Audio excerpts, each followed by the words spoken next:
আচ্ছা, আজকে আমরা পড়ব সূচকের নিয়মাবলী। আচ্ছা, সূচক কাকে বলে প্রথমে জানবো। সূচকের ইংরেজি হচ্ছে ইন্ডিসেস। আচ্ছা, এখানে আমরা জানি এক্স স্কোয়ার মানে কি। এক্স স্কোয়ার মানে হচ্ছে দুটো এক্সের গুণ। একই জিনিস দুবার গুণ করলে মাথায় পাওয়ারে 2 আসে। আচ্ছা, এই যে মাথায় পাওয়ার, এই দুইটাকে বলা হচ্ছে সূচক। আর এই যে যার মাথায় পাওয়ারটা আছে সেইটাকে বলা হয়, এক্সটাকে নিধান বা বেস বলা। তাহলে সূচক মানে হচ্ছে ঘাত।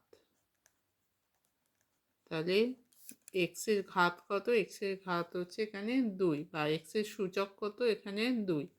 তাহলে x to the power n মানে কি? তাহলে কি হবে? এক্স স্কোয়ার মানে যদি এক্স গুণিতক এক্স হয়, x to the power n মানে হবে এক্স গুণিতক এক্স, এইভাবে এন সংখ্যক এক্সের গুণ। তাহলে এখানে এনটা হচ্ছে সূচক বা ঘাত, আর এক্সটা হচ্ছে নিধান। তাহলে এক্সের এন ঘাত বা এন সূচক। আচ্ছা, এবার ফর্মুলা আসছে, কতগুলো সূচকের ফর্মুলা আছে সেইগুলো আগে পড়তে হবে, তারপরে আমরা অঙ্ক। আচ্ছা, প্রথম ফর্মুলা হচ্ছে x to the power n into x to the power n. তা একটা হচ্ছে x to the power m, আর একটা হচ্ছে সূচক x to the power n. এই দুটোকে গুণ করলে কি হবে? আচ্ছা, x to the power m মানে কি? এম সংখ্যক এক্সের গুণ। X to the power n মানে হচ্ছে এন সংখ্যক এক্সের গুণ। তাহলে মোট কতগুলো হলো? তাহলে এম প্লাস এন সংখ্যক। তাহলে এম প্লাস এন সংখ্যক এক্সের গুণ হচ্ছে, তাহলে এম প্লাস এন সংখ্যক এক্সের গুণ মানে x to the power m plus n. তাহলে প্রথম ফর্মুলা হচ্ছে x to the power m into x to the power N সমান x to the power m plus n. তাহলে গুণ থাকলে কি হচ্ছে? পাওয়ারগুলো যোগ হয়ে যায় বা সূচকগুলো যোগ হয়ে যাচ্ছে। X to the power m গুণিতক x to the power N সমান হচ্ছে x to the power m plus n. আচ্ছা, এম এনটা কীরকম সংখ্যা? এম এনটা হচ্ছে ধনাত্মক পূর্ণ সংখ্যা, আর এক্সটা হচ্ছে যে কোনো বাস্তব সংখ্যা। এটা হচ্ছে 1 নম্বর ফর্মুলা। আচ্ছা, এইটা হচ্ছে মৌলিক নিয়ম। এই যে x to the power m into x to the power N সমান x to the power m plus n, এটাকে বলা হয় সূচকের মৌলিক নিয়ম। আচ্ছা, দ্বিতীয় ফর্মুলা, আমরা গুণের ক্ষেত্রে ফর্মুলা দেখলাম। এবার যদি আমরা ভাগে যাই, x to the power m ভাজিতক x to the power N সমান কী হবে? X to the power M by x to the power n. তাহলে ওপরে কি হচ্ছে?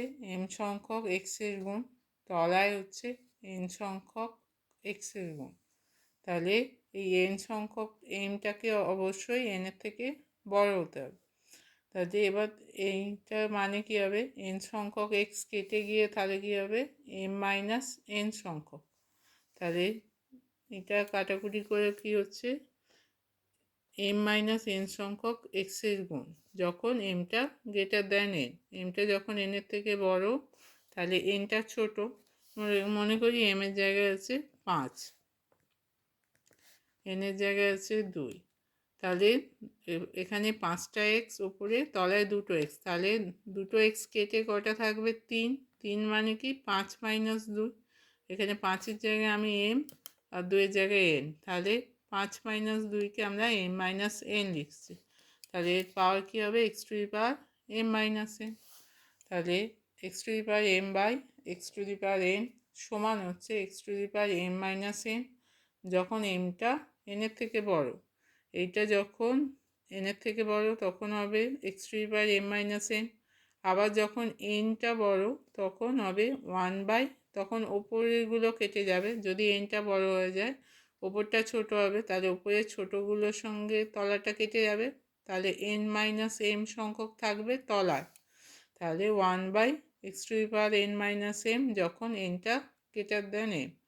এটা হচ্ছে ভাগের ফর্মুলা সূচকের। তাহলে এটা হচ্ছে 2 নম্বর ফর্মুলা। আচ্ছা, এরপর আসছে 3 নম্বর formula. X y to the power m, x y to the power M সমান x to the power m into y to the power n. মানে দুটো আলাদা রাশির পাওয়ার যদি একই হয় তাহলে প্রত্যেকটাকে আলাদা আলাদাভাবে ভেঙে পাওয়ারে করা যায়। X to the power M আলাদা করা যায়, Y to the power M আলাদা করা যায়। একইভাবে ভাগের ক্ষেত্রেও X by Y to the power M সমান হচ্ছে x to the power M by Y to the power M. আচ্ছা, এগুলো হচ্ছে 3 নম্বর ফর্মুলা। আচ্ছা, আরও কিছু ফর্মুলা আছে, যেমন এইগুলি পরপর তাই সূচকের আমরা কী কী নিয়মাবলী পেলাম। প্রথম হচ্ছে x to the power m into x to the power n, x to the power m plus n, যেগুলো এতক্ষণ পেলাম সেইগুলো এখানে লেখা আছে। X to the power m ভাজিতক x to the power N সমান হচ্ছে x to the power M minus N যখন এমটা greater than n, 1 by x to the power N minus M যখন n greater than n. X to the power M তার পাওয়ারে যদি N হয় তাহলে পাওয়ারগুলো কী হয়, গুণ হয়ে যায়। তার মানে এখানে যদি উদাহরণ দেখি, 2 কিউব স্কোয়ার মানে হচ্ছে 3 আর 2 গুণ হয়ে 2 to the power 6। X y to the power M সমান x to the power m into y to the power m, x by Y to the power M সমান হচ্ছে x to the power M by Y to the power m. এটা কখন হবে, যখন তলাটা ওয়াইটা not equals to 0 হবে। ওয়াইটা 0 হলে কিন্তু ফর্মুলাটা খাটবে না, সেই জন্য ওয়াইটাকে নট ইকুয়ালস টু 0 হতে হবে। আচ্ছা, আরও কিছু ফর্মুলা আছে। এটা হচ্ছে এক্স টু দি পাওয়ার 0 সবসময় পাওয়ারে যদি 0 চলে আসে সেটা সবসময় ধ্রুবক 1 হয়। আচ্ছা, এক্স মাইনাস 1 পাওয়ারে -1 মানে হচ্ছে সেটাকে 1 করে এক্স করা যায়, তাহলে x to the power minus n হবে এক্স টু দি পাওয়ার -1-এর এন আর সমান হচ্ছে 1/x to the power n. তাহলে x to the power minus n সমান 1/x to the power n. তাহলে আমরা এই ফর্মুলাগুলো আগে মুখস্থ করতে হবে, তারপর আমরা সূচকের অঙ্কে যাব।